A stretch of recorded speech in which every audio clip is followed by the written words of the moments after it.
Hi lads, I'm just testing this out. I'm recording. I want to record a solution there. Sorry, excuse me. I just want to go over a video solution there, just on this homework here, 17 to 22. Okay, so we'll have a look here at question number 17 first of all. Starting off, just this is my question from the book. The rule that I'm using for this one is at the top of page 21, and it's your rule that says the base stays the base and these two switch. So here's my base, that stays the base, and these two switch. Okay, so 27 is still my base and those two switch. Then I introduce logs so I can get that power down in front. So I get the ln of both sides, right? It's fine if you apply it to both sides. That means that x can come down in front using rule number 3 on page 21.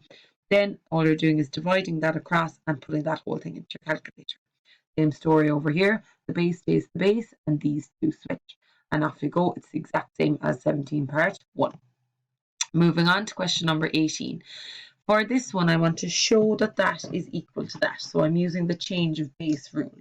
So for the change of base rule, I can, so I write log over log, the A and the B. So that A and that B are the next things I write in, and introduce any new base you want. I'm going to pick A. Why do I pick A? Because I can see here in my answer I want an A, so an A and an A. Anything to its own base is always 1. There it is. And the bottom stays the same as required. That's what I have. All right, moving on to question number 19.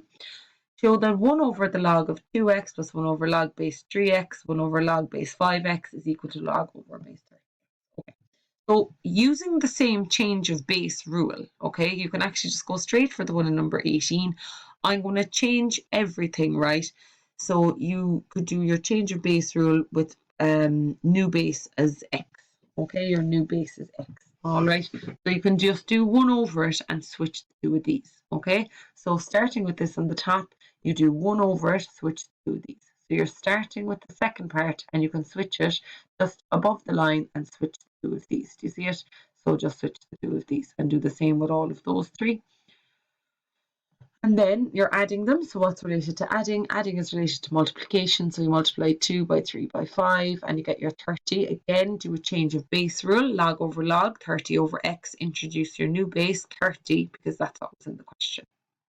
And on to number 20.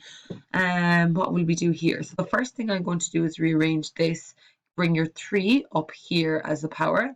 And I kind of want everything with log base r, because if I can have everything log base r, I can kind of cancel it across then on both. If I have it just here and here, I can cancel it on both sides. But I need to put these two together first, because you can't just cancel it out of everything. You want to put these two together first. Addition is related to multiplication, so using rule number 1 on page 21, you put this together. And then you can kind of get rid of your logs of base r on both sides and say p is equal to 2qr cubed. Okay, on to number 21. So I'm going to use a change of base rule because I don't want a base of 9. I'm going to change that to a base of 3. So out on the side, log over log, an a and a 9. Do you see it? A and 9. Introduce new base, 3 and 3. 3 to the power of something gives you 9. What is it? 2. Or you can put that into your calculator if you like. And this is what I'm subbing back in over here. Now I've got the same base. What I'm going to do here then is, let me just scroll down a little bit.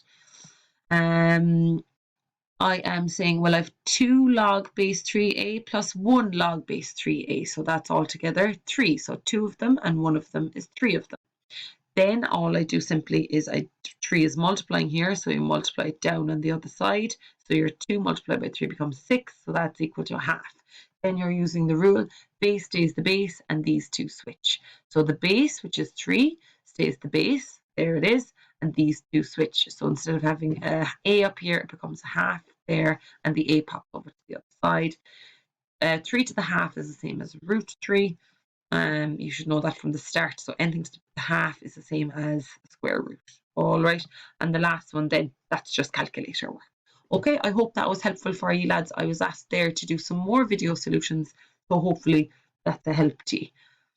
Let me see now how I will stop recording here. Okay, thanks lads.